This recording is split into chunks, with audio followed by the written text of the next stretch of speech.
Hey, what's going on? It's Bill Burr, and it's time for the Monday Morning Podcast for Monday, March 2nd, 2020. What's going on? How are you? Today is my 28th anniversary of being a stand-up comedian. Oh, young Billy Burr, way back in the day, came out with his big, giant, red fucking afro, got on stage at Nick's Comedy Stop at the Emerson College fucking comedy night, talent night, or whatever, new talent night. I didn't win. As usual, I didn't win. I can't think of a better way to fucking celebrate my 28th anniversary, which really isn't a big one. It's 25 or 30, I would think would be a big one, than to be with a longtime friend that hasn't been a guest on the show for a long time. The wonderful, the always decked out with his latest pair of fucking Jordans, Mr. Paul Virzi. What's going on? What's up, man? Dude, those are some shiny ass fucking, those are like tuxedo fucking shiny black. Which one? What number are those? These are actually the 72s? The 1996 Jordan 11s and Michael Jordan's personal favorites to wear when he played. Because of the support. These are actually his all-time. If you ask Michael Jordan what his favorite is, those 96. I will do that next time I see him. When he's walking through an airport on his way to a private jet. Hey, Mike, what do you like? The threes? Or do you like the 11s? Yeah. Dude, how much did he crush it at Kobe's memorial? Crushed it. It was great. Crushed it. Absolutely. The joke with the meme.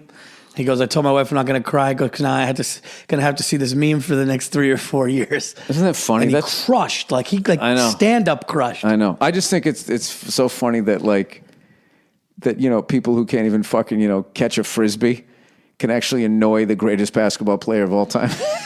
Because that was bugging the shit out of him. Yeah. Like, who the fuck are these assholes? Do they ever even have to fucking hit a foul shot in a rec league? You're giving me shit? Everybody cries. Yeah. What are you going to do? But that was a... Well, happy anniversary, 28 years of doing stand-up. When I first met you in 05, that was 13 years in. I was 13 years in. That wasn't 11 years ago, Paul. That was 15 years ago. It'll be 15 years in November. So it's been I've known you for 14 years. I've known you for 14 years, and you've probably had 14,000 different pairs of fucking Jordans. Yeah. I went to the comedy. They're always brand new. What? No, I don't like to wear them a lot. I don't like to wear them a lot. Special occasions. Yeah, but it's like you're breaking out your fine china. Dude, one of these days, I'm going to have you and Giannis. Who else is a big sneakerhead on here? And I just want to fucking... Yeah. I want you guys to make fun of me, my dad fucking jeans and shit. You know the theory I have? You always have. You're one of those guys where it's like you look like you just wear casual, and then you show up and surprise with just like last night I saw you last night. You had those Jordan 1 gray and blacks that go with anything. But you know what that was? That's Pete Davidson got me those when I did his movie last summer. That's the only reason why I had those. I remember one time we were working together when I opened for you a long time ago. I know, before you became a fucking headliner in your own right. Selling out clubs. Oh, well, we're trying. Thanks, but no. By the way, where are you going to be? Oh, dude. Let's plug the dates, because I got a big date I got to plug too. Go ahead. All right, so what do you got, Paul? This weekend coming up, guys, I'm going to be at Levity Live March 5th through the 8th. Great club. It is in a mall, and it's one of those where you go, and then you walk in, and it's like jacked up and beautiful, and everybody does it. Come out. Great food, great club. Come out. I'm also going to be 5th through the 8th. My 5th through the 8th. That's why you're becoming a monster, dude. You're getting all those reps in. Thank you. And I'm guess where I'm going to be June 27th. My first theater date, guys. The Wilbur Theater in Boston. The fuck, Paul? The Wilbur Theater in Boston. You're all grown up. Where I actually went. I couldn't be with you on your whole run there, but we did a bunch there. I was also with Sal Vulcano from Impractical Jokers there, and I told people I'm going to be out June 17th. But if you're in the Boston area, come out. One show Saturday, June 27th, and I'm going to be in Baltimore, Salt Lake City, and Cincinnati, all on paulvirzi.com. But this weekend, March 5th through the 8th, get tickets. June 27th, Wilbur, and for all the other dates, like I said, I have Cincinnati, Baltimore, and Salt Lake City, all on paulvirzi.com. I haven't been to Utah in my career. I haven't been there in forever. Yeah. It's fun, man. Those people are fun. It's great. That's one of those cities, it's one of those states that's just an easy one to make fun of because everybody thinks, oh, he's always religious fucking duh. See, I'm not doing that. And then, why would you do that? That's like going to Houston and making fun of the fact everybody's fat out there, which is something I do every time.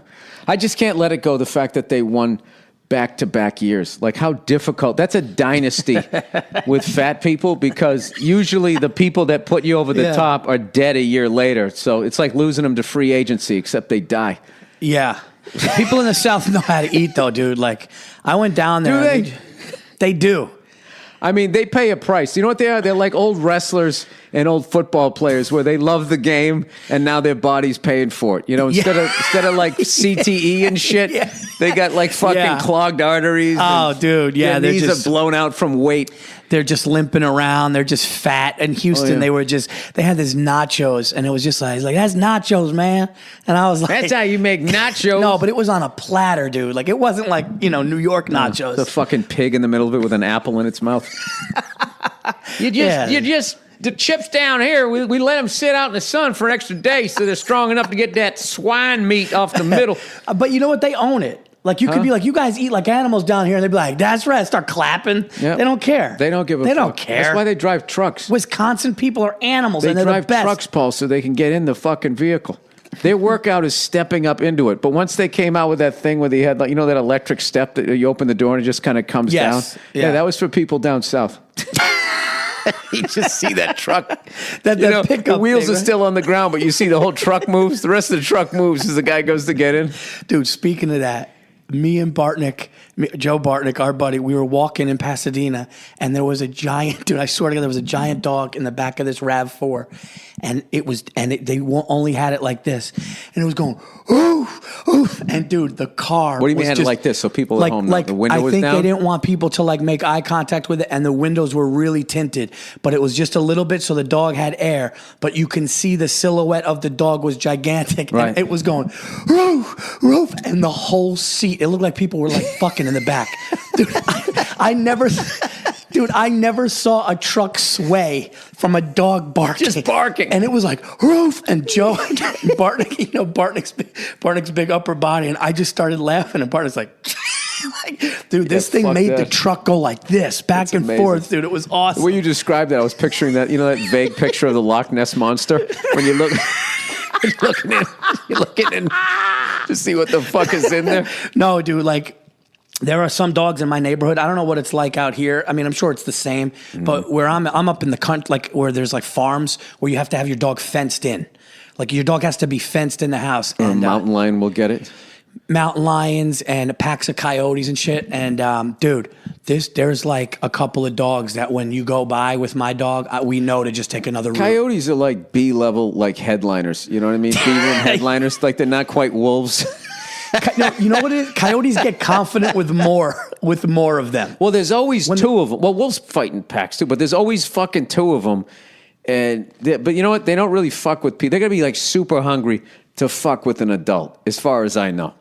Like, I've seen, because I looked it up, because we got a lot in this area, and I was just like, all right, like you hear, like late at night, you'll hear some little dog. Yeah. And my wife's like, Jesus Christ, what the fuck is that? It's like, hey, he's either saw a coyote or he's getting eaten by one. No, they sound like they're screaming. But somebody told me, they go, when you see one, it's scared and wants nothing to do with you. Said if you see two or three and they continue coming, it says, get the kids inside. You know? I've never seen like, there's like two. They're like scary looking. They look like sick. They look like gray, sick shepherds. I know, but dude, they have a look. Wild animals all have that look. I always joke, it's like a prostitute. You know, if a prostitute looks at you, that's the real deal. She will fuck you. There's no joke. She's that throwing look. fastballs. Yeah, she's throwing nothing but fastballs, Paul. I go, dude, I don't know, dude. I think she's into me. You're like, dude, there was no bag. We were at a football game. Oh, I know I have to tell this one story. We're at a football game, and we go outside. We Ubered there. What? We Ubered. We Ubered to Tampa Bay Buccaneers. It was the last one I needed to go to. And me, you, Bartnick, Burke, we're all out there, and there was a blonde lady, and she's going, guys, come here. By herself. By herself. And she goes, guys, come here. Can you help me? I lost my bag, like somewhere in the purse. My purse, like over here. And we're like, where? And she like pointed to this like little strip of grass and bushes. And I'm like really looking for it. And then she like was like talking, and I told. You could see before whatever she went through, she was gorgeous. But she was looking road weary. Oh no, she looked weathered, dude. She was looking like, remember when Steve Grogan had like the fucking neck brace sewed into the top of his jersey? She was like in that part of her career as a beautiful woman. And she was like saying nice things to me, and I said to these guys, I go, dude, she's this chick, I think she's into me. She's throwing fastballs. This chick's throwing nothing but fastballs over here. We're like, Paul, she's a hooker. And you laughed your ass. Not that you were trying to do anything. You were standing there with like 5 other guys, but you just, as your ego's just like, hey, I still got it. This chick thinks I'm beautiful. This chick's throwing nothing but fastball. Paul, she's a fucking hooker. When you guys just looked at each other, laughed, and go, she's a hooker, and I go, no, she's not. How funny is it? Like, I just totally got caught. Like, I didn't realize. It was your ego. You wanted to still be good looking. I was just like, I think she's into that. That's so funny. I've been there. We've all fucking been there where it was just like, you think it, you know what happened today? Like, this is where my fucking ego's at. I went to a fucking farmer's market, and this woman, I had no idea who she was. She goes, hey! And I immediately thought she recognized me from TV, and she was talking to somebody behind me. And I almost said hello to her. Like, I know. I'm the guy who does the shit jokes. Oh, that's so funny. I'm just like you. I come down here to get my celery, and she wasn't even talking to me. It's just and it all went on in my head. I forgot to tell Nia, because Nia would have laughed her ass off. Dude, that is so funny, because like for the first time ever this year, somebody's like in front of my wife. And it took a long time. One time, my wife wasn't there. 2 people came up to me at the same place. Dude, are you Paul Virzi? I go, dude, I'm a huge fan. I saw you in this place. And I'm like, where's my wife, right? So one time, me and Stacy are sitting there. Guy interrupts us with her friends there. And he goes, dude, I saw you in Connecticut too. And like everybody, and I had that moment. So then like a month after that, I walked into a place and 2 people just looked at me. And in my mind, I'm like, they recognize me. It's like, nobody recognizes you. Yeah, no, you have 17,000 followers on Twitter. Nobody recognizes you. Have nobody on Twitter. You have nobody. No, dude, I gotta tell your listeners this story, because this is one of my favorite. Might be actually one of my favorite moments with you, and then comedy interrupted it. So here's the story. I don't know if you've ever mentioned it. So I had the pleasure, the first major motion picture I was a part of. Is this the guy we thought? No, you don't know this. Oh. First major motion picture I'm a part of is a Judd Apatow, Pete Davidson thing with you. And unbeknownst to me and you were on it, together, which was a very nice thing, right? The first time I take part in something, and I go there the first day, and it was when you guys were doing the camera stuff, and I had to do all these pictures for the movie, and I see you standing there, and you got your look, and I got my look, and I got my mustache, and we're taking pictures, and everyone's there, and you were like, I'm going to be done at 5 o'clock. I go, I think I'm going to be done around 5:30. You go, I'll wait for you. Right. So you waited for me to take pictures, and you just go, I go, dude, you want to go? This is like a great day. Let's go get some Italian food, right? So you go, yeah. You go, you know what? I'm hungry too. So I go, you know what? I go, I'm hungry too. I go, you know what? I could go for a nice glass of red. And let's get some. And you go, let's do it. And we're walking, and we go, and we sit in this nice Italian restaurant. Bill's across from me. Big deal for me, just because I'm being a part of something. I've done sketches and Funny or Die shit. Never got an opportunity to take part in something like this. And we're sitting there, and you said something. You go, dude, I can't believe like you're on this thing, and you're a part of this thing that's so awesome. And we're having this meal. So I get veal and penne. I forgot what you had. I had the chicken parm. You had the chicken parm. With a side of pasta with spaghetti sauce. With side of pasta. Marinara, I would say. Marinara. And I have my wine, and we're just talking, and we were dressed up a little bit. And Bill's going, dude, I can't believe we're on that together. That's so cool, man. It's just such a great... And we're having this moment. And it's like you being like a kind of you've been like a mentor to me, all this stuff. And as we're talking, Bill's hand slips off of his silverware. He literally punched a plate of red marinara sauce. Not only it splatters on my face, on my polo shirt, but the miracle was like the law of physics were defied because it was on the wall behind you and your face. Dude, it looked like we both got shot in the back. Like somebody right next to us got their fucking brains blown out. What happened was I was cutting the chicken, And I was pushing down too hard and it hit the plate and the knife just slid. And the way my hand was, I like literally punched this cutlet with such force, like it was like blood splatter. It was almost like somebody slipping down the stairs, but you did it with your hand and you punched a ball. Dude, it was behind you on my face. It was shocking. Like neither one of us said anything for like a second and a half. I never. And then I was just like, I got embarrassed. I never saw you. Like you were borderline blushing, and then the waiter kind of looked over. I didn't say anything. Then we started laughing. And you're like, dude, I'm so sorry. You got a polo shirt. No, I said, I can't believe I just did that. Yeah, you were in shock. You had this gorgeous Paul Virzi tracksuit. No, it was like some. It was white. It was something like angelic white. Yeah. You know, you Italians, you don't just go white. You just go like Jesus is showing up white. For the love of God, I don't know how the fuck splatter got behind your head. It was still to this day. I remember seeing it was behind your ear on my head. No, it outlined my head. My face stopped the other shit. And the waiter came over and he was cool, but even he was kind of like, what happened here? Oh, dude, that's one of my favorite things ever because we were just having a moment and then you just punched sauce. I actually was upset that there wasn't more people there that we knew to see that. Oh. They would have, first of all, I never would have heard the end. You know, I thought you were going to talk about this. That time, you know, we try and have a moment. I know I told this story before. We were standing outside that fucking hotel. We did some gig up in Maine. Wolverine?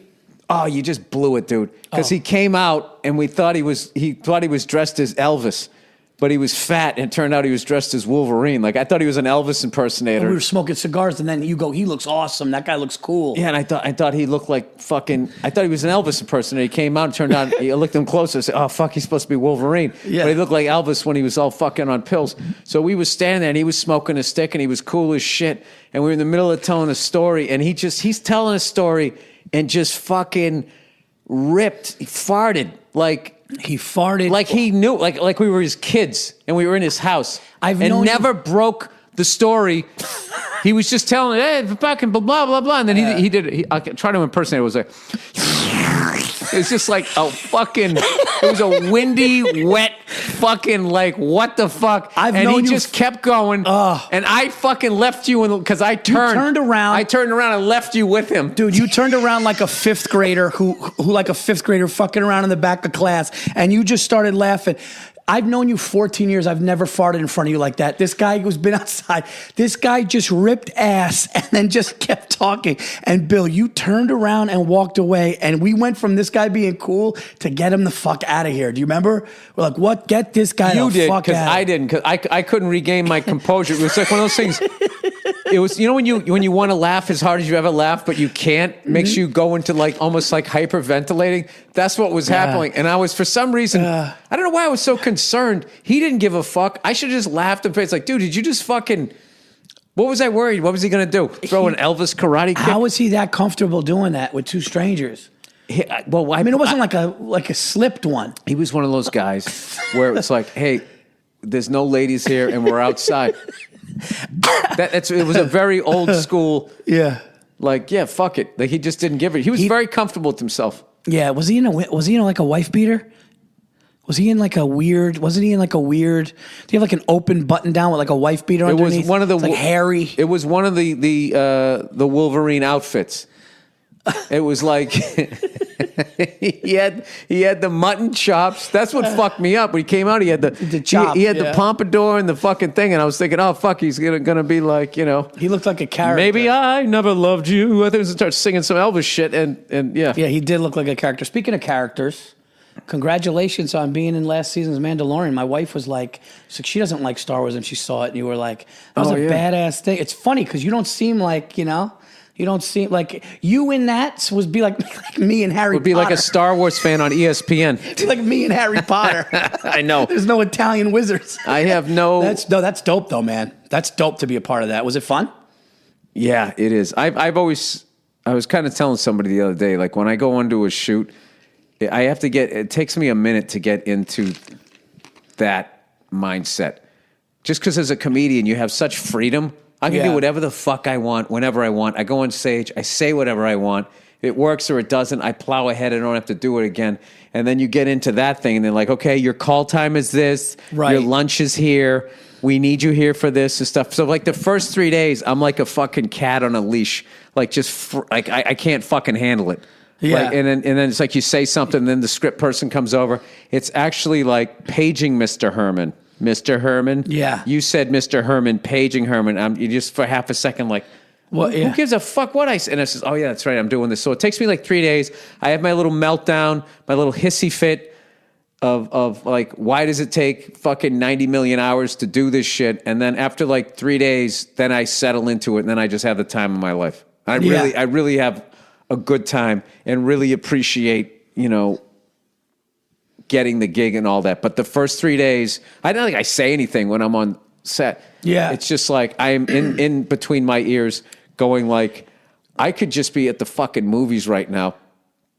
And I could tonight go out and do a shit joke, and I would be done, and I would have enough money for my cornflakes in the morning, pay my mortgage, yada, yada, yada. But do you feel like it's something like where you, like, let's just say like you get booked in a Star Wars thing. And you're like, wow, this doesn't feel like something I would do. But then when you do it, you're like, holy shit, that was dope as shit.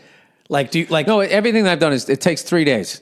But The first 3 days. Okay, got it. And about 3 days in, on average, you're going to be about 36 hours into doing it. Yeah. At that point, you know people on set, you're fucking around, and all I do is just bust balls and just act like an idiot the entire time, or else I will fucking go insane. So when I'm on there, not in a bad way, I just fucking sit there. I think part of it's fear, though, too, I think. I think part of it is fear. I think that's your thing, and you're projecting it onto me. So let's talk about your fear of being on set, Paul. Why does a comic have fear when it's just like, what, they're going to fire you, and then you can go, what? Go back to what? Not sitting in a fucking trailer waiting to be a police officer? No, I don't think fear like that. I think firefighter, whatever the fuck it is I'm doing in this one. I don't know if it's fear like that. I think it's like just being out of your comfort zone and doing something that you really haven't done, especially if, like, let's say you were typecast. Oh, yeah, early on. Yeah, early on. Like, if you're typecast, or like, let's say you're always the cop, you're always a teacher. Who gives a shit? I joke that I always play a cop or teacher, but I should. I'm not fucking Daniel Day-Lewis, and I look like a cop and a fireman. So, like, what the fuck? It's like, and that's one of these fucking dickheads out here who sit there and bitch that they're typecast. It's like, you look like you drive an ice cream truck. Right. So if you want to go against type, write something and put your own fucking money up against it. To sit there and think that some fucking guy with his house in the hills is going to roll the dice on your fat fucking ass, or your weird looking thing, or me, a bald redheaded guy. That's not their job. Their job is not to take those kinds of risks. It's like, I'll go with Brad Pitt over you for that role. Yeah, if you don't mind. If you don't mind, I like the life that I fucking earned. Because there is a big thing. What? Somebody came home? I thought so. Oh, it's my wife. She just came home. Okay. There is this thing that people have just a natural, and I had it for a long time, and I still do. Like, people with, like, just a resentment to rich people that they automatically, it means that they fucked people over and yada. And I've found as I've gone up that, so many people that I've met, especially in this business, are self-made men and women, and they're really cool and fucking funny as hell. Dude, I met this guy one time. I did a private gig. It's a fucking weird one because it was out here. And it was that weird combination of super rich and super liberal. So you don't know, up is down, black is white. You don't know where the fuck the room is. Yeah. It's like they're fucking bleeding heart as they're sitting there eating like endangered species in a cocktail glass or some shit, right? And I did that Michelle Obama bit. Oh, I love that bit. Yeah, I did it out in Malibu. I fucking love that bit. Yeah, and dude, that thing, oh my God, dude. I mean, I'm surprised they didn't throw me into the ocean when I finished that one. And but the guy that I did, it's not fuck him. I hate when comedies do it. Fuck them. No, I'm saying fucking eat these comedy fucking nuts. It's a private gig, dude. I didn't turn into Tony Soprano like that. I just said, "Fuck, what are you gonna do? It's a good joke. Somebody doesn't like it, but it's a private gig. If I was at a comedy, if I'm at a comedy club, it's fuck them. If I go to a private gig, at some point, read the room. Stupid. Like, doing a private gig is an art that I don't know how to do. Because I just go up and I do my shit, and all I hear is the sound of silverware. But don't they know what they're getting when they book you? Like, if it's like, hey, Bill, dude, just so you know, this is a little just what, Well, I got to tell you something, dude. There is a level of wealth out there that you don't even know who they are. They don't know who you are. Was it Santa Monica, you said? Santa Barbara or something? No, it was in Malibu. Oh, okay. But the long story, and long story short, was the guy I was working for was a billionaire. He was a self-made man, and he was the coolest guy ever. And I said, hey, man, sorry about it, because, you know, it was kind of an up and down set. And he goes, nah. He goes, I love that. I think you said a lot. And he was looking at this guy. He said a lot of shit up there people need to hear. That's great. I'm just like, this guy's fucking cool as shit. And he was, want something to drink or whatever. I was like, hey, I don't drink anymore. He goes, oh, that's cool. And he just sat there shooting the shit with me. Yeah. And just like, I felt like I was in like a bar with the guy. And we were in this amazing fucking place in like Malibu or whatever. Yeah, not everybody who has a shitload of money stepped on someone's throat to get it. Yeah. You know? Not everybody's a hedge fund kid. Like sometimes people just worked hard and kind of had a good idea.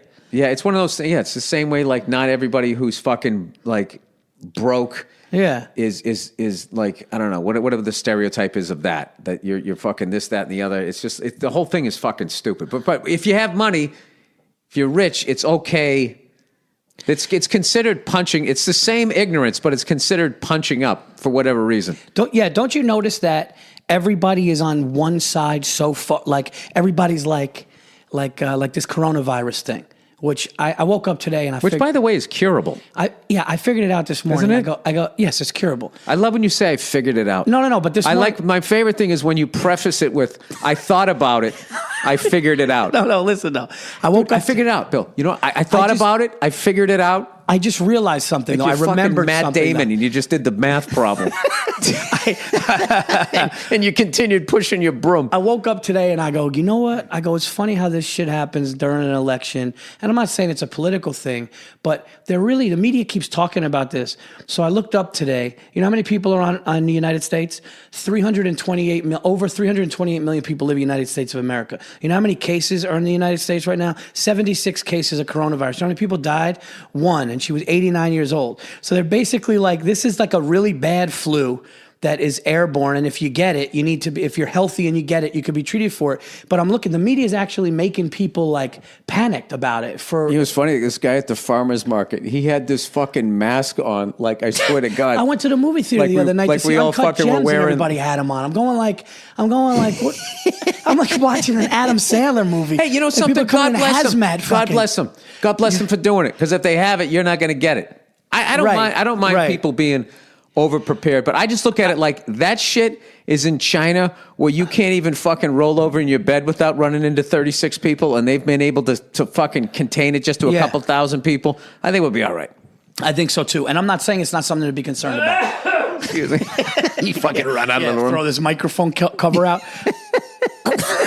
No, I was like, it's this whole media thing where it's like, and you know, and then it's funny because like somebody was like, oh yeah, the stock market took a dip when the media kept talking about it. And it's like, stop scaring people. Like I was literally talking to somebody. They go, hey man, let me like scrolling through the phone. Like I'm just checking this Corona thing, dude. Hold on a second. And they were like reading it like something was gonna, and I wanted to be like, dude, like it's weird. It always happens. Remember SARS? Yeah, I had a person back east go like, hey, man, just checking in on you out there in L.A. Everybody back here, that's all they're talking about is L.A. and the coronavirus. And I was like, yeah, no one's really talking about it out here, dude. That's like every time there's a fire out here, dude, just checking out, make sure you're all right. It's like every time there's a fire, it's supposed to be like right behind my house. Not saying it can't happen, but it's just like, you know. There's a riot in a mall. Bill, you guys good? Or yeah. I don't call Kansas every time there's I don't know anybody out there. Every time there's a fucking tornado, hey, man, it takes 6 hours to drive through the state. Hey, man, just making sure. Yeah, it's like people are so fucking dumb, man. You know, it's like stop. Dude, people in Kansas have so much land. There could be a tornado on their property, and unless they watch the news, I don't think they know what happened. They just see their barn. That might be a bit of an exaggeration. They shoot their neighbor the next day. He took half my fucking cattle. God damn it, Mark. Fence. There was a fucking tornado on the northeast corner of your property. You weren't paying attention. You fell asleep before the news. Anyway, you know what I don't know what I wanted to plug is I'm doing this fucking show, man, with Dean Del Rey. Oh, that's fucking rad. We were talking. Bardick were talking about that when we were up in your helicopter, and this is rad. Yeah, I love when he says it. Whoa. Yeah. Oh yeah. All the Dean expressions are the best. When you tell him a cool story, and there's a big part of the story or a twist, he'll go, "Whoa." Or he's just there. I like when he would be like, dude, the other night, I was riding on my motorcycle in the 10, and this fucking guy in an SUV, like, for half a second, swerved over, and I was like, whoa. Dude, was fucking rad. Whoa is always like, Woe to me is like I almost fell out of my chair. Woe to Dean is I almost lost my leg on a motorcycle. Woe to Dean is my holy shit. Yeah. No, I think it's but attributed to like something life-threatening. But anyways, you know, he used to front a rock band, and he knows all of those fucking guys. And so he does this show every couple of years. He does like a tribute to AC/DC, right? And he'll sing a whole album. Like when he turned 50, he sang the whole he did a whole fucking comedy show. All right? Had all these guys come on, had nice enough to have me on there. And then in the end, he goes, I'm going to sing the Highway to Hell album. And I think the crowd thought like, all right, this is going to be like a dad band or whatever. And dude, he just had these monsters. Crushed it. Yeah, he had Tracy Guns from LA Guns. He had, I think he had Scott Ian on that one, from Anthrax. He had Rudy Sarzo from Ozzy Osbourne, Whitesnake, all the fucking monsters. Yeah. And all of a sudden, there's this fucking band on stage just destroying. And the crowd is just like, dude, what the fuck, right? So we're doing this. He's nice enough to ask me to be down on it. So it's been 40 years since Bon Scott, the first, well, actually, technically, and AC/DC had the second singer in AC, but the first famous guy, lead singer in AC/DC, he died in February 1980. So it's the 40th anniversary. So he's doing the whole live "If You Want Blood, You Got It" album. And dude, the guys that are coming down on this fucking thing, I don't want to spoil the surprises, but the fucking names is kind of like a who's who, especially of drummers that I loved, and guitar players and all of this, and bass players and shit are coming down. So it's me and him are gonna do the show. I don't know who else is doing stand up. We're gonna do like a legit fucking stand up show, and then in the end, you're gonna get like a live AC/DC album. It's at the Avalon, right across from Capitol Records, March 10th. Here in LA, dude, people like flying in because they saw clips of the last one, and Dean fucking kills it. He's got a killer voice. And anyways, there's like 150 tickets left, I think, and it's going to be next a week from tomorrow, March 10th, a Tuesday, and it's one of my favorite things ever. So I'm going to sit in for a song or two. Oh, nice. Yeah, after like some absolute beats. I think Steve Gorman is coming in again. Steve Gorman of Black Crowes fame, and Steve Gorman Sports Podcast, radio show. And I always loved his drumming in the Black Crowes, dude. And I saw him playing live, doing the AC/DC shit. Like, first of all, he came out there, and when he showed up for like sound check, Dean was just going. He was like, "Oh man," he goes, "This is gonna be fun."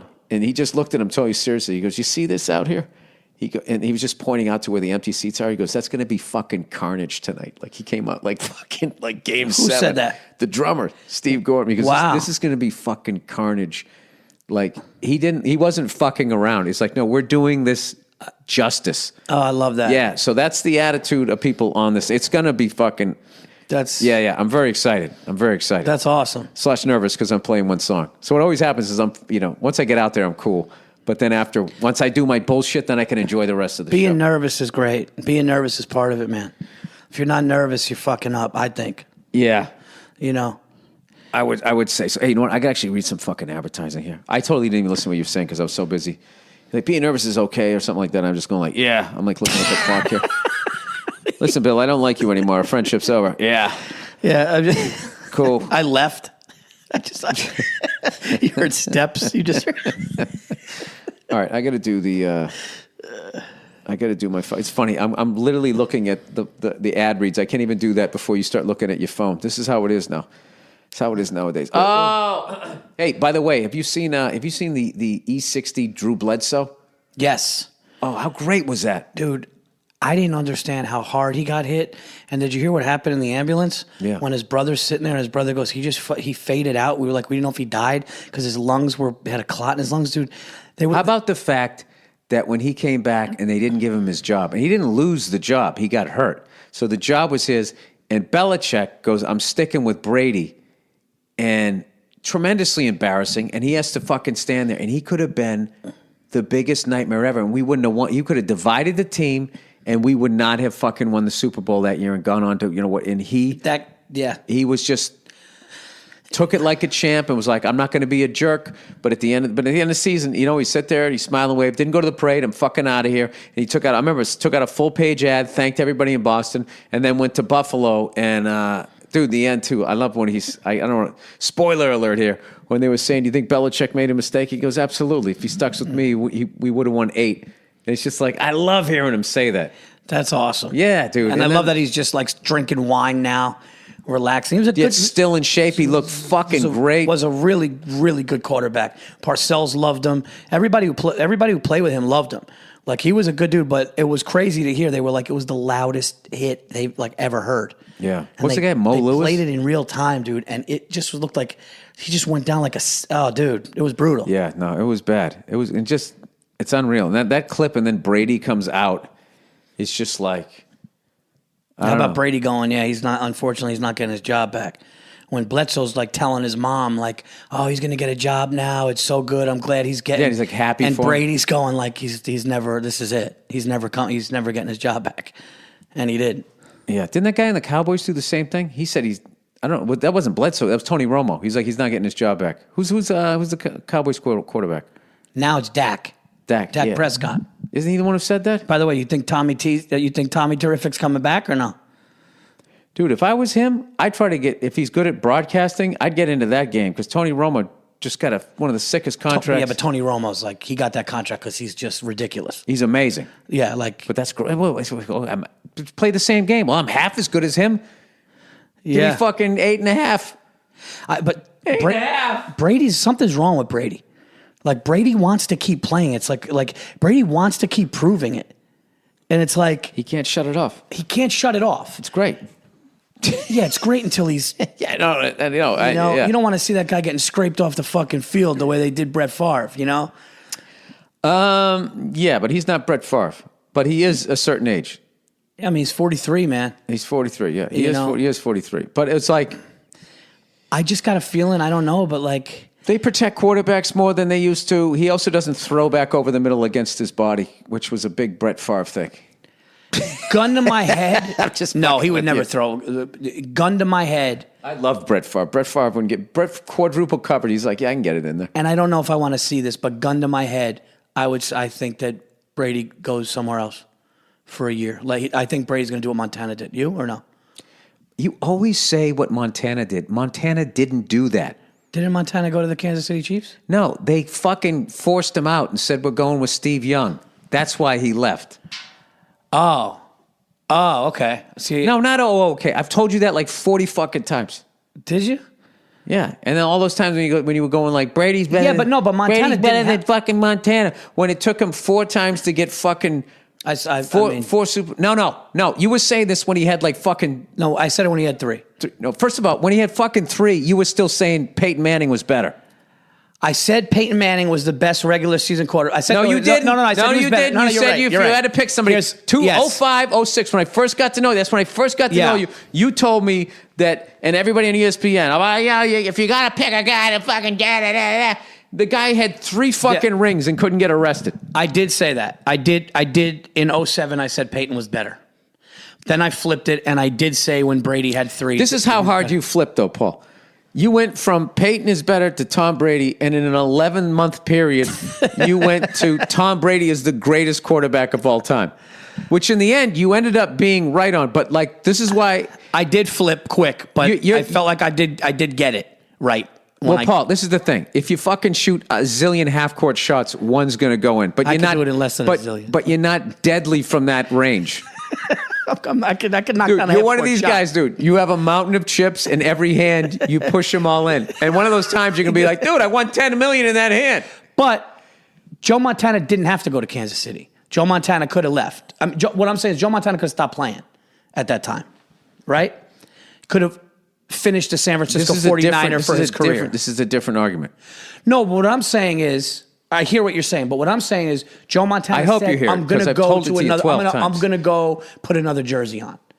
I'm going to go to another team after my legacy in San Francisco.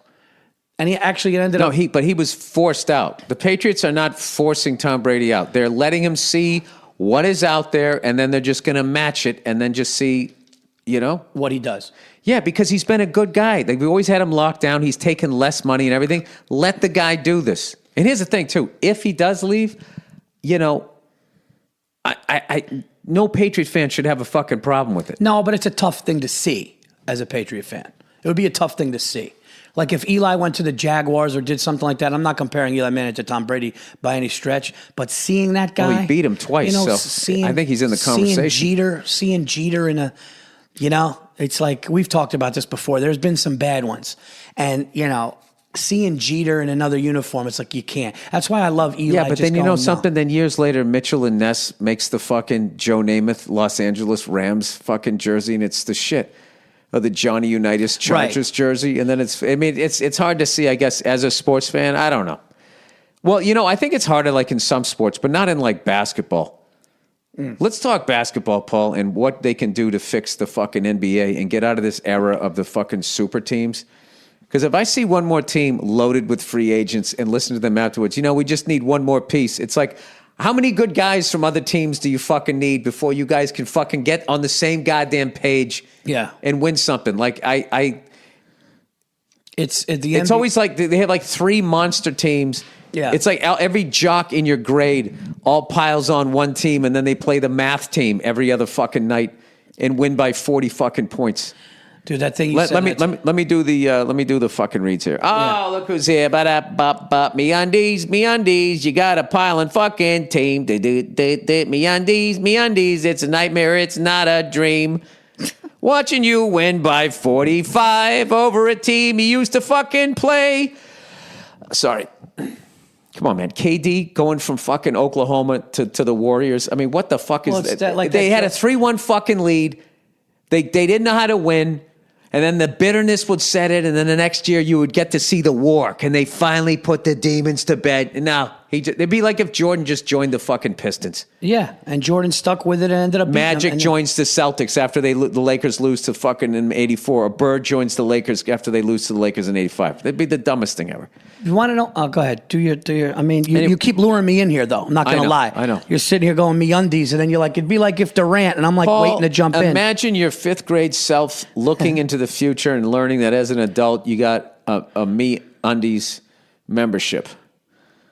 They would laugh hysterically, but joke's on them, because MeUndies is known for their super soft undies and their flexible, fun membership. If you choose to sign up, you'll get perks like site-wide savings, free shipping, and new undies delivered to your door each month. Go forth, be an adult, and sign up for that MeUndies membership, even if your past self is laughing at you.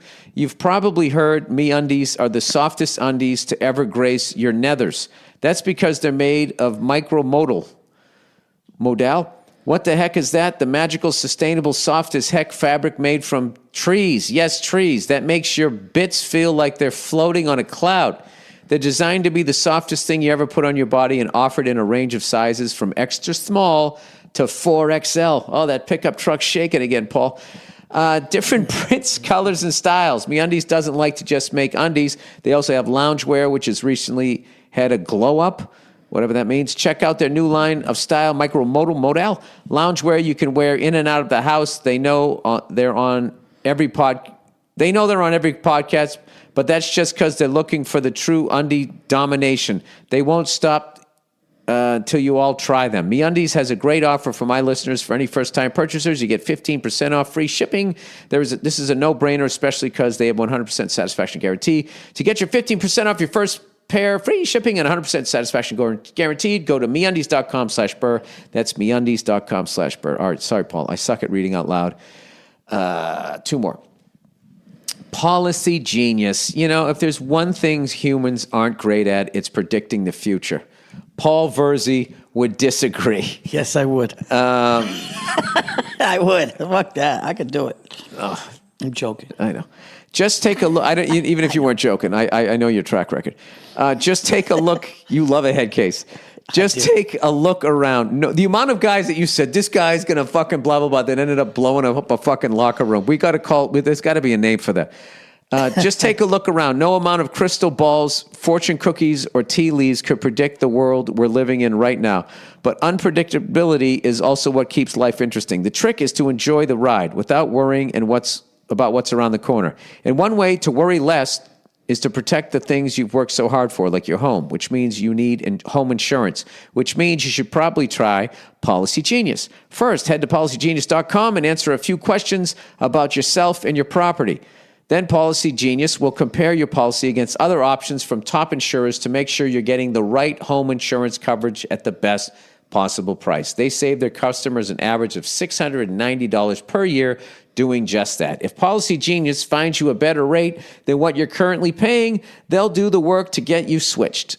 Own a car too? Policy Genius will compare your home and auto policies against different insurers and even mix and match to find your savings. You get it? Whatever you're trying to insure, these guys can figure out where to go for the best for the least. So, if you haven't found a play-by-play breakdown of your future inside a crystal ball or a cookie, that's okay. Protect the things you've worked hard for and get home insurance with Policy Genius. In just a few minutes, you can find your best price and apply at policygenius.com. Policy Genius. We will always get the future wrong. Better get home insurance right. At what point did fucking fortune cookies stop being a fortune and it just started being advice? Yeah. It's kind of used to be like, hey, you're going to fucking... They're delicious, though, no? The sweet glaze on a fortune cookie is pretty nice. I don't know. It's kind of like, I don't, it seems like it's something that's not edible that they put sugar on and then you eat it. There is a fakeness to the feeling, but it still tastes good. It's like something What's your favorite dessert, dude? Like someone was trying to make a pot or something. Can we talk food? Yeah, we can if I can read LegalZoom real quick. All right, LegalZoom. It's still early in the year. Can we talk food?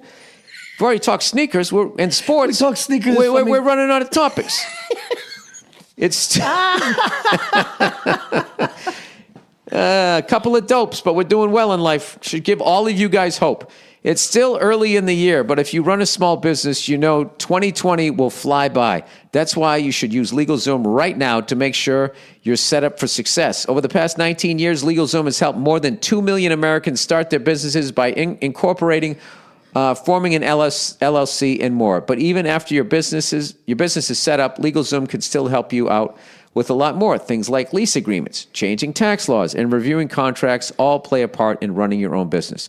These are precisely the kinds of costly hurdles that can take time away from your growing business. Don't let that happen. LegalZoom's network of independent attorneys and tax professionals can provide advice to address these things and more. And you'll never get charged by the hour since LegalZoom isn't a law firm. Go to LegalZoom.com today and enter the promo code Burr in the box at the checkout for special savings. That's LegalZoom.com, code Burr, B-U-R-R, LegalZoom, where life meets legal. Paul, this print is so fucking small. Dude, and I got to tell you something. I refuse to get glasses. And I'm telling you. Yo, you read that like you were in the back of the class and you just had to read a paragraph out loud while being nervous. Dude, look how small this print is. Look at that print. No, that is. You going to do the Bartnick squint? Yeah. No, but I'm a big believer in not getting glasses. Because they just fucking ruin your eyes and then you need them. I agree with that because they gave me prescription just for driving, and then it made when I took them off, I'm not doing this. Yeah, you have like a fucking headache. I had this adjusting thing, and I'm like, why would I just do it for driving? I kind of feel like it's a scam.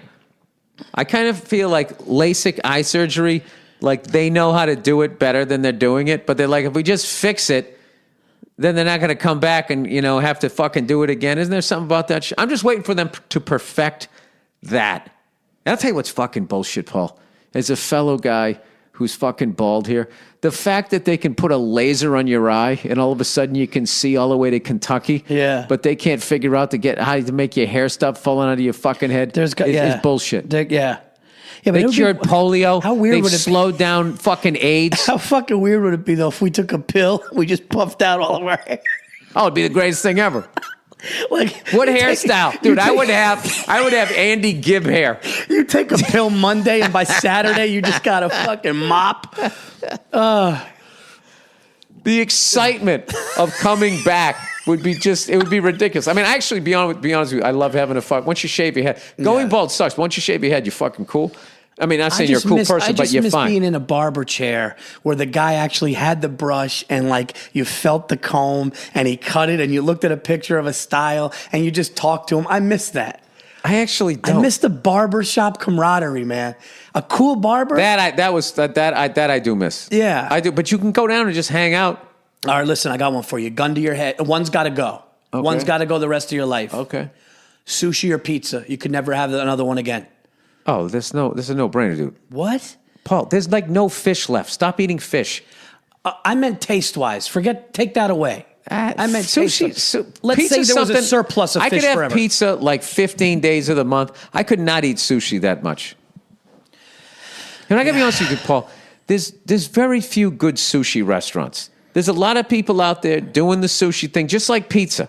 Yeah. All right, but here's the thing. Dude, I just had a tuna roll at an airport. Yeah, bad pizza I can handle. I can get through a bad pizza. Bad sushi is fucking sketchy. There's people out there, they'll make fish taste like butter. It'll like melt in your mouth. And then there's the rest of them. There's the rest of them. When we were at Nobu for my birthday, it blew my mind. But I just had like a spicy tuna roll at JFK, and it was like, you know. Well, Paul, who the fuck gets sushi at an airport? It was like a nice restaurant, though. Like, was it? I mean, no, but it wasn't awful. You know what I mean? I see that. There you go. It was. I'll go with that. That's what you're getting at an airport. It wasn't awful. Europe, that gets a little crazier at the airports. Southeast Asia, I've got to tell you something. Southeast Asia, Singapore, I was fucking there. They had these dumplings, dude, that it was just like, how the fuck is this at an airport? And I'll tell this story forever. This fucking dumpling-eating motherfucker. He went back like 19 times. He ate most of them. The cunt. The fucking cunt. Like, this fucking guy... And it was so fucking funny. When you're in Southeast Asia, right, dude? It's like you're on another fucking planet. Yeah. It's their own airlines, their own pop stars, it's so fucking far away, completely different race of people. There's barely any fucking white people that you see. And you're like, wow, man, this is what they feel like when they're fucking over here. It's just like you get this great experience and you go over there, right? And it's just, but then what happens is after you're over there a couple of days, you just start seeing people you know. Like there's some like that fucking cunt in the lounge. It's like I get it. You're in the lounge. You're trying to get your money's worth, but you're being fucking rude. And I'm not going to say who the guy is. We know who the guy is, right? And I was just like, oh my God, this is fucking East Asia's fucking Eddie fucking whatever that I know fucking back from Massachusetts. Yeah. Yeah. I know. I don't like that shit. I don't like it either. Yeah. I don't like that. I don't like that shit. Nothing worse. Nothing worse. Dude, these dumplings, Paul. Yeah, but they're not doughy, are they? No, Paul. They can't be doughy. They were the ones over here are doughy. Yeah, they're too doughy. They didn't know how to make. They didn't know how to make them. And Southeast Asia said, "Get the fuck out of here and serve that to Americans, dude." You're pointing right now. I love how you're pointing and taking it that seriously, Paul. These fucking dumplings. You're a kid that takes food really seriously, dude. These dumplings, Paul. These things. It was almost like they were hovering above the fucking plate. They were so light, and I was like, "Of course they are. This is where they came from." It's like going to Italy and being like, oh, this is what a tomato's supposed to taste like. This is Italian food. Yeah. You go to fucking Southeast, dude, those fucking people throw, everywhere around the world they throw down. But like, it was so great after all these years of thinking I was having authentic this, authentic that, to fucking be there. And even at an airport, the fucking dumplings at the airport were better than any fucking bullshit I've had over here. Nobu and all of those. Fuck all of those. Like, go over there. I will. Put on your fucking mask. Yeah, I'm not. And go over there. Yeah, I got to deal with that at the airport going back home, seeing that. What? I wanted to go up to the person. I wanted to like go up to the person in the mask. I would never do it and be like, "Are you really that worried?" Paul, there's you know how arrogant you have to be. No, there's nothing wrong with being worried. No, but it's almost arrogant to put a mask on. It's almost a little arrogant. That if there's 328 million Americans and 76 got them, and you think that you're that fucking important that it's going to catch you wherever you go, isn't there a little narcissism there? Isn't it a little fucking arrogant? I don't know if arrogance is the word. I would say maybe you're beyond self-involved, hypochondriac. Yeah, and then I saw somebody with like a jacked up mask. You're not good in airports, though. What? You're not good in airports, though. I'm getting better now. I'm getting I'm getting better. No, No, dude. Now they have like a jacked up mask. You one of the few guys that I know that you have to see the pilot and feel okay about what the guy looks like. Yes, I do.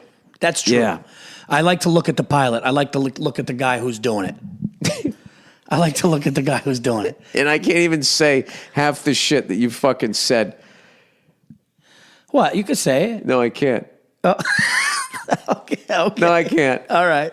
Yeah. I guess all right. Yeah. All right. Yeah. This is, to put it basically, Paul wants a fucking James Bond yes vibe. I do. That's what you want. I do. Okay. Man. I don't want a fucking doughy dude. I saw some. You don't want that. No. You don't want a reboot of James Bond where James Bond is a woman. Dude, I saw a pilot for American Airlines just like crushing. I used to do a joke on. He used to get crushing a Big Mac with like fries at McDonald's, and his gut was just protruding over his thing. Oh, and that's just, yeah, and then he was just like walking to the plane, and I'm just going like, this guy. I know what this guy just put in his body, and now he's got 200 souls that he's taking across the country. I know, and you know what's fucking nuts about that is how hard it is with the turnarounds and all that for those guys to try to. What the fuck is he going to the gym? No, dude, this guy was this guy was just crushing fast food. Hard. And he's, yeah.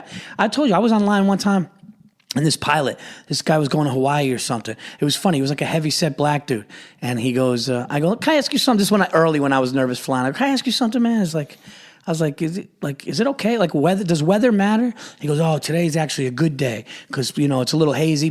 Small planes won't go up. So it's, it's less, and everything like that. He goes, you want to know how I learned, man? He goes, I learned on a video game, man. And like said it like that. He's like, yo, I learned on a video game, man. He's like, this is all computers, man. These things fly. And I was just like, I go, what? And he was like, yeah, but I just learned on it. And I was like, yeah, the autopilot.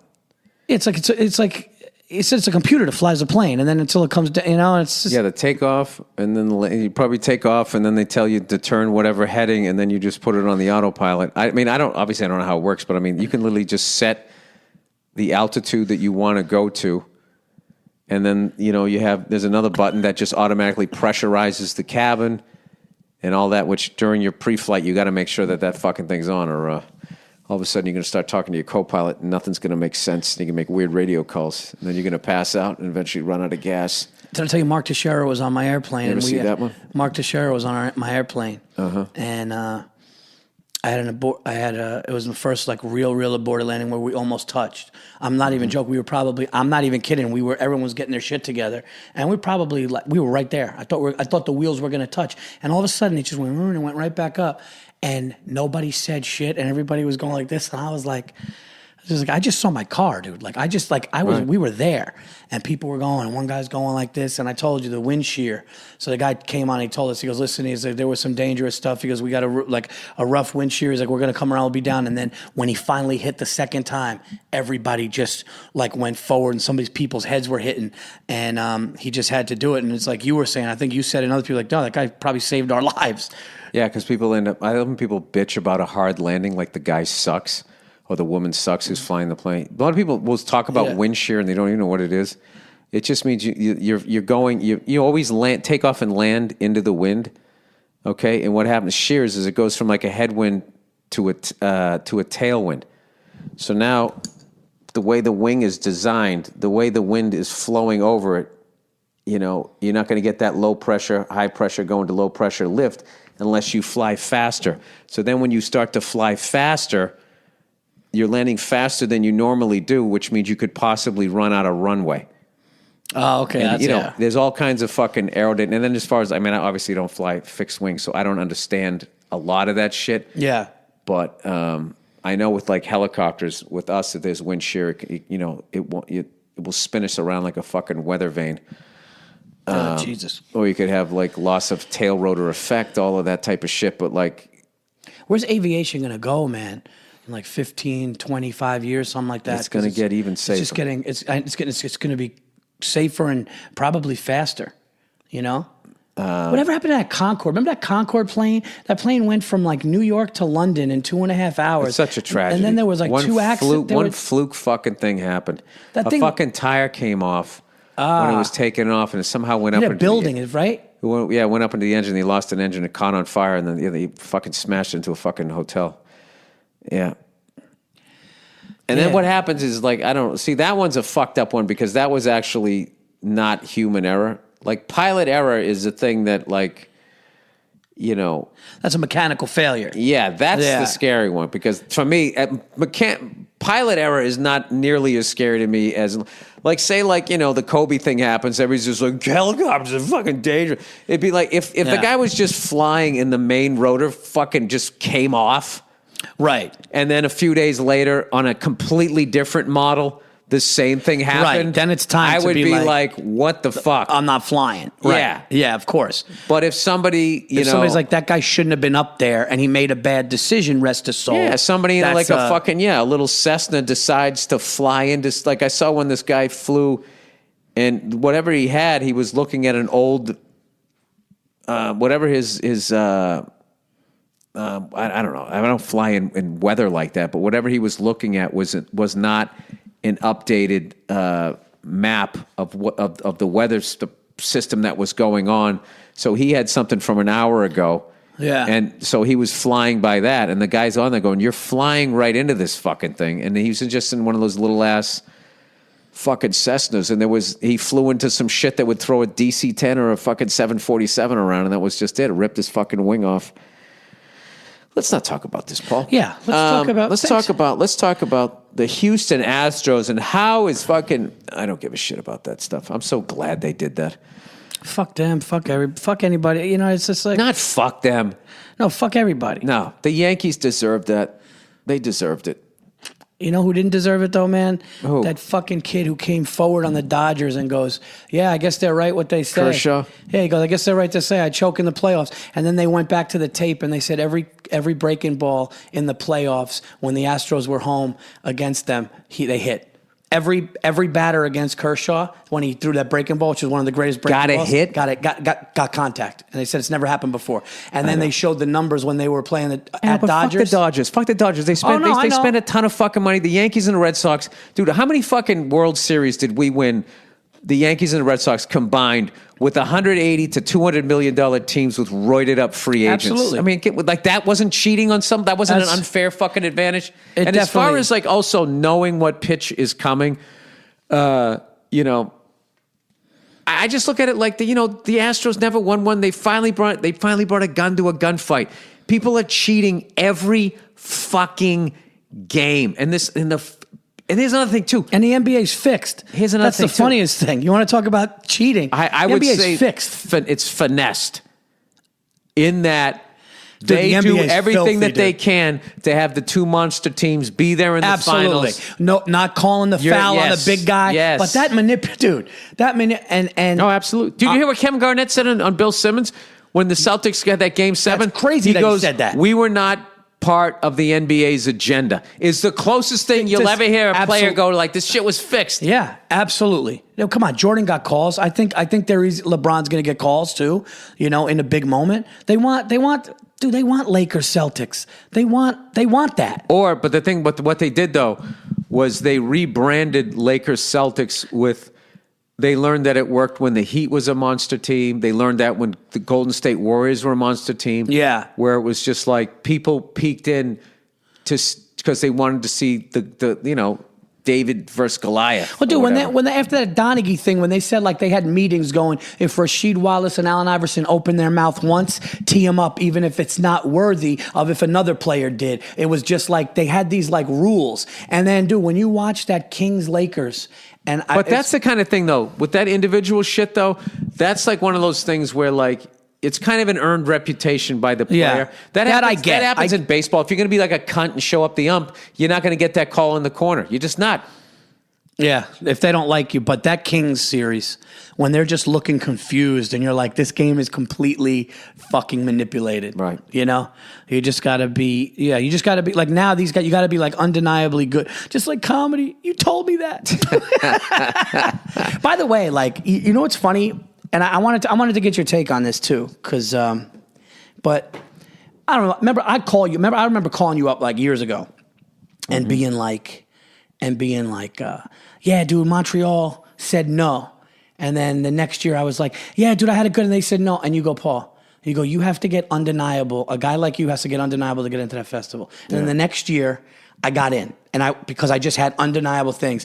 And I feel like everybody in comedy, I don't know how many comedians listen to this and shit, but this is something I wanted to say. I'm sure they do. But like, I hear everybody going like, you got to get on that podcast. And you got to go and do this. It has changed. And you got to go and do that. And like, get on this. And it's just like, nobody seems like, it just feels like, I think just getting good at what you do will eventually. There's two ways that I see that roads that people take. There is I'm going to be in the mix guy. and whatever's the hot thing, I gotta be in. And that. I don't agree gotta with get in that. I don't agree with that. I think. I mean, I agree with that. That's people do that, but I don't agree with that avenue. That works for some people. Right. What worked for me was to let go of all. I mean, I still went for it and shit, but I just was not the guy they were gonna pick. Yeah. So the shit that I was doing, the way that I looked, was like the business was not looking for like they're looking for good looking people. And then now they're looking for people that will make them not look sexist and racist and homophobic. The exact same white people that were not giving those people opportunities, they're now going out of their fucking way. And what I love about it is they're still not doing the work. The same way like when they were picking white guys, they would always pick the wrong fucking white guy. Wouldn't get the legit dude. They just poke their head in. All right, let's just take this guy. He's got a nice square fucking head. Mm-hmm. They're doing the same thing. So, which is what gives All Things Comedy, not the fucking pat my own company, partial company on its back, but like we a actually little to pat, but yeah, I mean, I got to talk a little shit on my own podcast. Yeah, we try to pick the fucking. If you just try to pick the best people, you're going to accidentally be progressive. But yes, but look, I was coming up, I was told, I mean, dude, there were times I was down and I think you going through the path that you went through and then me having a guy like you go like, dude, they're not just going to pick you. And I'm like, yeah. And then I'm like, okay. And you got to go harder. It's better. But like, no, do what you love. I love doing stand-up and getting better at stand-up every time. Right? Every time I just like getting better. Like I didn't get in. People are like, oh, dude, podcast. It's like I didn't get in this business to be a fucking radio host. Right. Like I didn't. Like some guy. I didn't. I got in the business to like I'll jump. I have my podcast, The Virzi Effect, and it's fun. But I did it just to shoot the shit. Have my fans listen to it if they want to. Me and you can shoot the shit. I go on my friends, but listening to people going, you got to get out. You got to get on this podcast. You get on that podcast. And I'm like, what do you love? I love stand-up. You know what I love? I love doing a bit and having one of my peers go, dude, that's a fucking killer bit, dude. That's one of your top jokes. And then fucking working on that. And I feel like if you do that, Chris Rock said something dope where he goes, I got great when I stopped trying to be famous. He goes, I just fucking did. Like, I just stopped trying to be famous because he's like, all I wanted to do was try to get something famous. Well, that's where you also tap into your own power. It's like when you're chasing it, then it's just like you're gonna start. Oh, they like blue shirts. I'm gonna wear blue shirts. Yeah. This is the hairstyle. This is the fucking topics. Yeah. And I saw like all of the, I saw these fucking guys run into those alt rooms. Yeah. After the club comics who started those rooms kind of moved on to the next level of their careers. Right. There was all these people that just ran to those fucking rooms because they were hot, and then those same fucking people, when those rooms got cold, ran away and ran back to it's just such a, that's so fucking hard.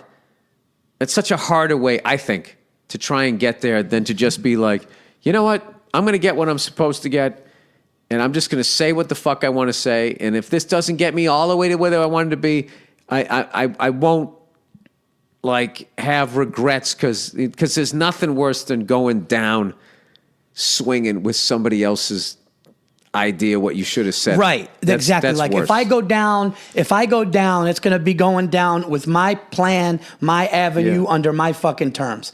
And for me right now, like that's been awesome and it's been Which working. For young comics listening, that does not mean self-sabotage.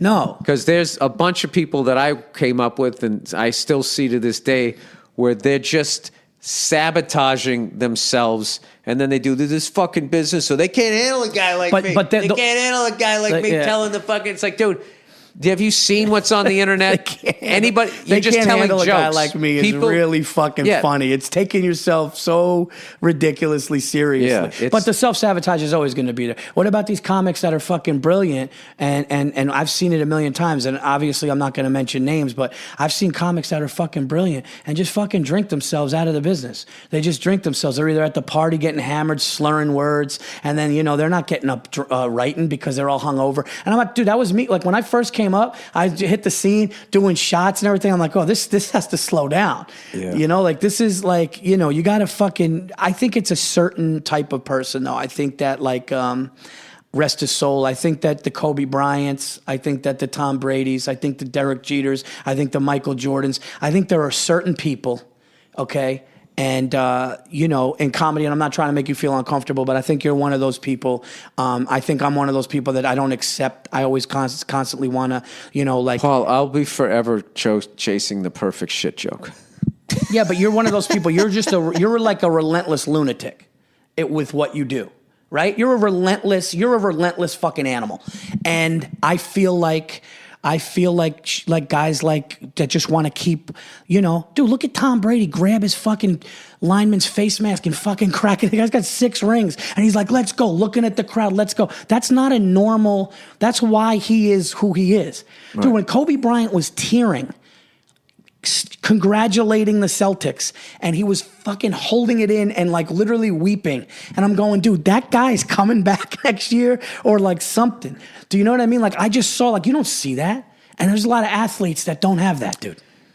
Yeah, I mean, I don't know. I think what they do is a lot harder than fucking telling jokes, though. I mean, I don't have to fucking... No, but I don't think it matters when it comes to work ethic, though. You think it matters when it comes to work? Throwing some big names around here, Paul. No, but I think it matters when it comes to work ethic. Do you know what I mean?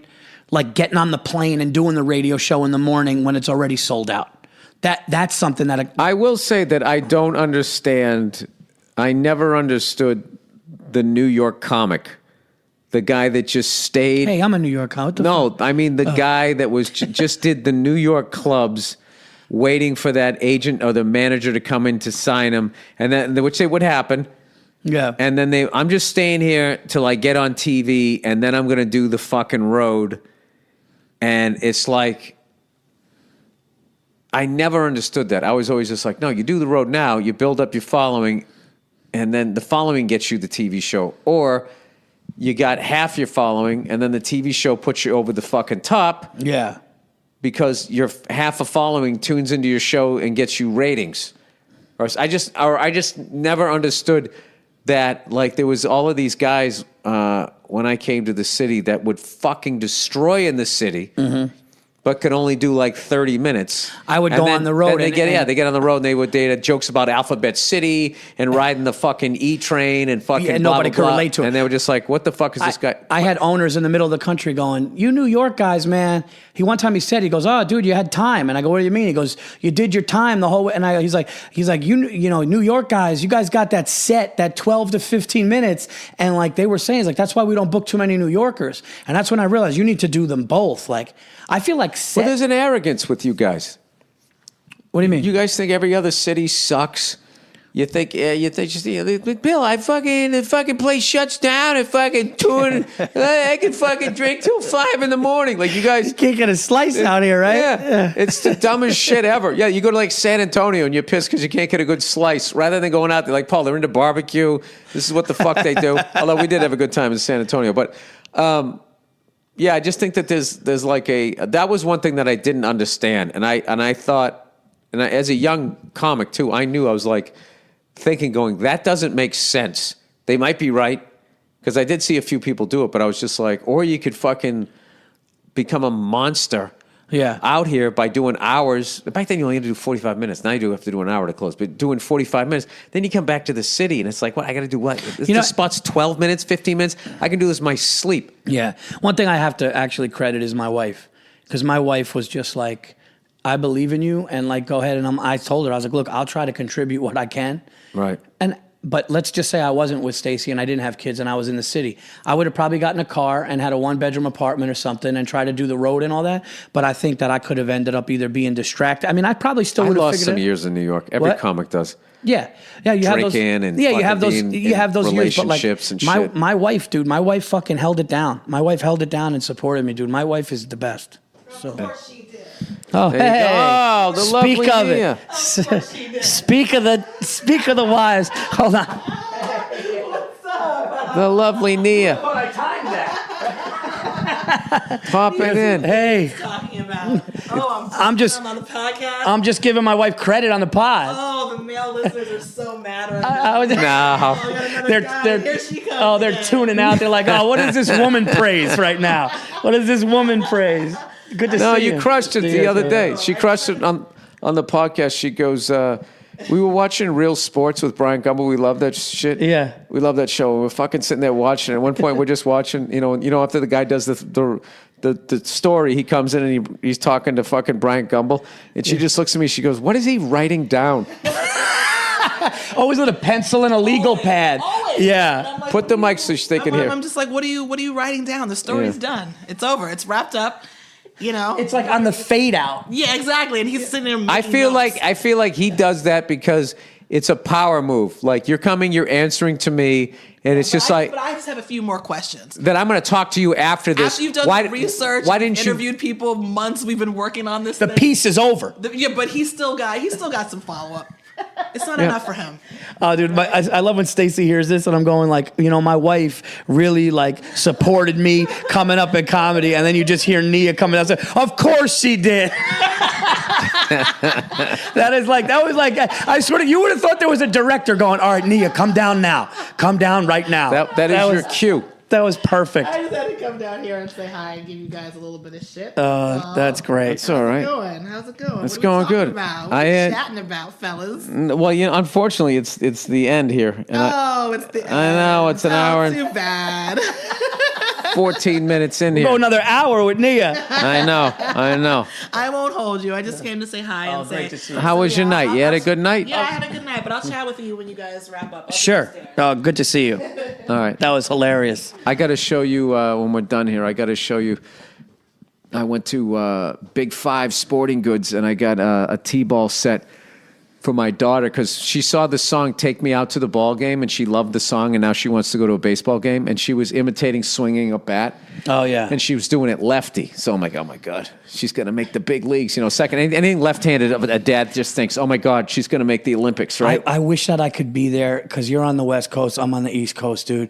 And I wish I can be there when you watch her compete in a sporting event. Oh, it's like gonna be when I crazy. watch Lucas, like my son is getting really good in basketball, and like everybody's like he's got the shot in the school. But like when my son shoots a three, and you're just sitting there, and like you hear other parents go, "Hey, that one can shoot," and like he makes Yep. it or something. You're just like, there's a feeling. I just want to see your face when he hits the game winner. Oh. And the gym goes nuts. I'm going to be one of two things. I'm either going to be like standing up going, "That's right. That's a Virzi right there. He's got my shot." Or I'm just going to have my hands over my face like, "Ooh." Dude, Just you a should have tear. seen the cuts. I got to show you the video. The cuts she was taking. First of all, she holds the bat upside down. I'm like, "Sweetheart, you want to hold it?" She goes, "No, Dad, I don't. I want to hold like this." I was like, all right. And I don't want to be the overbearing person, but I'm like, all right. And she's just killing the ball.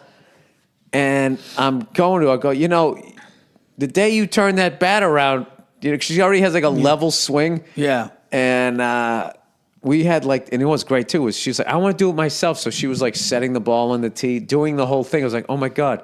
She's out here. She's doing this activity. I can enjoy it. And I can also lay down. This is Yeah. awesome. Oh, yeah. I had like the best dad day ever today. We went to a farmer's market. Other than that weirdo with the fucking SARS masks, that guy. We went to Big Five. We got the T-ball thing going. We took a stroll around the block. We just had the best day. Just had the best friggin' day. And then we watched a little tube in the end. Had some chicken pot pie. I read her a couple of books. It's It's just a bed. And then at the end of the night, she's like, "Dad, I want you come sleep in my bed." I was like, I can't fit in there. Oh no! You gotta come sleep in my bed. I can't. And I go, "Listen, tomorrow we're gonna ride bikes. We're gonna do this. We're gonna do all that stuff, right? But I have to go to sleep now. But you can't cry." She goes, "Okay, no crying." It's so I go, great. "No screaming, no screaming, no screaming, no crying." Then of course, usually when I close the door, that's the second she does, she starts going, "Dada."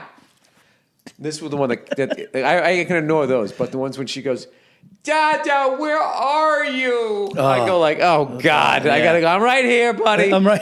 Then she just goes, "Rub my back till I." The best is when go they to sleep. cheer, right? When you don't work, like Sophia. Oh, yeah. "Dad, you going to work tonight?" "No." "Yes." Or like when I go, she'll go, "Why? Why do you gotta go?" And I go, "Well, I gotta go." "All right, but I'm not working tomorrow." "Yes." She's told me the other night. She goes, "Dada, I don't want you to work anymore. Oh, When you work, it make me so upset." oh God. And then she goes, "I want." She ended it with going, "I need you." And I just looked when she said, "I need you." I was like, Nia coached her this. You just So fired then your agent. I said to Nia, I go, "Did you tell her to say that?" She goes, "No." I'm like, "Where did she get this?" She's like, I don't know. Oh my God. When you go to work, I so upset. That's like, that would just make me want to. Yeah. So I try to explain to her. I was like, I have to go to work. She's like, why? It's like, well, so I can keep buying popsicles. I try to get on her level. Oh, yeah. There's going to be no more popsicles. And she's like, No, Sophia wants a guinea pig, but she had a hamster that got her out. So now she wants a guinea pig, and she's just like, she looked at me, and her bottom lip was quivering. You promised me we would. I said we would go and look. I would say, I know everybody's saying that. they're fucking filthy. Well, the thing is, Sophia comes in our bed every night, right? They shit all over the place. And I go, if you sleep in your bed for 2 weeks straight, and she didn't. She didn't. She goes, but I'm uncomfortable sometimes in there. Like, she did the whole thing. I'm like, yeah, but that wasn't the agreement. So now we got all these, it's funny. You become like an agent where you're like negotiate, I was going to say, that was a good one because you gave her the illusion of choice there. Well, actually, no, she could have stayed in there, but you knew that was a stacked in the NBA. Hey, you got a job in the NBA, dude. You finessed that one. I knew because she doesn't like to stay in there. And here's what we do. We hear a little rustle with the doorknob, and then we hear, and then you hear little foot patter coming down the hallway, and then you just see her silhouette, and then, hi, can I just, and then she just gets in, and then and then she goes, hi, Daddy, and I'm like, hi. You want my, take. No, the other night, my daughter had a nightmare, so I went in there. I don't know her age, what you have a nightmare about, like your tricycle doesn't work or something, so I was like, all right, she just was so upset. I was like, all right, come on. So I took her down into the bedroom, my wife and I, and it was like, remind me of the old day when Cleo would get up in the bed. It was like a fucking pit bull was in the bed, moving around, hitting you and all this stuff. So finally, my wife's like, so I'm like, all right. So I pick her up and I bring her in, and she has like her big girl bed that she's not big enough to be in yet.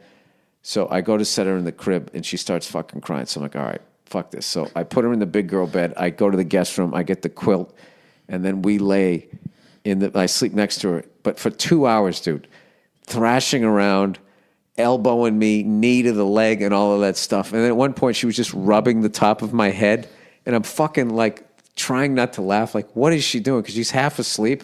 And then she finally fell asleep. But what killed me was I ended up sleeping through my alarm, and I had to early thing because she has like the sound of like rain, the background noise or whatever, and I have my alarm on low so I don't wake up my wife if I have to get up early to do radio or some shit like that. So I don't know, but it's still fucking awesome. I don't know how we got on this subject, but being a dad, overrated, underrated, is still underrated. How fucking great it is. But hour and 20 minutes, effortless, with the great Paul Virzi. Who asked that question? That's a crazy under-over. People don't have kids because they always say, oh man, it seems a lot of work. It's like, it is, but it's fucking awesome.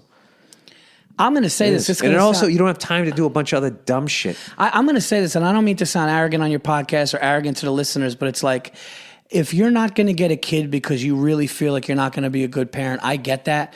But to not have a kid just because of your fear, it's like you're losing out on a part of life, dude, that I think is it's unreal. Well, there's a weird trajectory to that life where it's just sort of, what I felt like all of those years before I was a parent, that I was like, I was like a 40-year-old fucking 18-year-old in a way. Yeah. Because it was just like, like a college student who's finally moved out from his parents' house. And I can drink whenever I want, man. I can do whatever I want here. And I'm just like, how long am I going to live like this Peter Pan fucking lifestyle? Yeah. And then, when you have like a kid now, like I kind of love now that when I go down to a comedy club, I have this great excuse to not go down, to not hang out. I mean, not like I don't like hanging out with comics, but I don't want to fucking get involved in let's do some shots. Like, I'm like, I can't. Yeah. I can't. She's coming in at 7:30 in the morning with a fucking coming in bat. hot. Yeah. Yeah, she's coming in hot. Yeah, she is. Yeah, she's coming in hot. You're tired. I want breakfast. I want to go fucking play T-ball and shit like that. No, dude, they're like tireless puppies that just want to keep playing fetch. They just, my kids fight sleep and stuff. Dude, so. I got crazy energy. And I am fine until what gets me is the bath. After dinner, okay, then there's the bath. And after the bath, somewhere during the bath, it's just, because I'm in my head, before the bath, I'm going out, I'm doing a spot tonight, blah, blah, blah, blah, blah. By the time she gets out of the bath, and she still has this crazy energy, and I'm trying to get her pajamas on and do all of that shit. That, and then I read her the stories.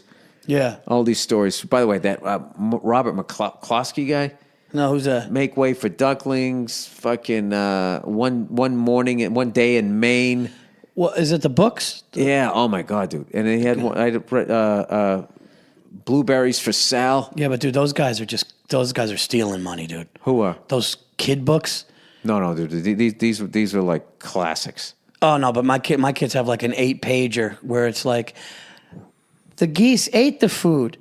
Then Mikey was sad that the geese ate the food, or the geese had no more food. Those ones are a joke. So he went to the grocery store and got more food for the geese. Then the geese were happy. Mikey and the geese had a great day, and you're just like, what the fuck? Like, how much money did that guy get? It's like in every school, like Mikey and the geese. What's crazy? My wife got a library card. You just go down and you rent them out. It's like, why do we keep doing this? Because it's what are they going to be fucking reading that when they're 10? Yeah, Mikey and the geese. But there's some good ones. Yo, all right, you Irish German guys plow through shit like you guys take a hangover. Like you guys will just wake up with a hangover. That's why like you guys are good like dads. Like, dude, I got that Mediterranean. I'm like, dude, Stacy, you got to take this till 2. Yeah, you Mediterranean guys, you guys are too in touch with your emotions. That's why you guys are better cooks. Northern Europeans we can. There's a lot of shit we can block out. But we also suck at cooking. Thanks for having me. Come and see me, Levity Live, man. March 5th through the 8th. March 5th through the 8th. The Wilbur Theater, June 27th. One show. I want to sell it out. Hilarious. You said June 27th, then you said June 17th, and now June 27th. Oh, I'm sorry. Saturday, June 27th, 8 o'clock, Wilbur Theater. Get tickets for that. But this weekend, March 5th through the 8th, I'll be at Levity Live. But also Salt Lake City, Cincinnati, and Baltimore, all on paulvirzi.com. Please get those tickets. And this is the best hour that I'm doing, best stuff I've ever done. So come out. The new hour, the new special's coming out soon. Quick Virzi story. You remember that time we were in that fucking theater? I'm not going to say where. It was a super old theater. And one of the guys used to be on the road with a very famous early rock and roller. Not going to say his name either. And you said to him, this guy was a super old guy. And he goes, man, you must have had a lot of fun. And he goes, man, we fucked them all. Remember that guy? Oh, wait a minute. Oh, I think I know where we were. You were. Wow. Yeah. He's like, man, we fucked them all. Yeah. Oh. I mean, it was one of those things like, all right, no more stories after that one. I don't know what the fuck am I going to talk? He just said, that guy was wild. All right, dude, I got to jump off here. I got to go to fucking. Thanks for having me, man. All right, brother. Always great to see you. All right, Paul Virzi, everybody. Check him out. Levity Live, the Wilbur Theater.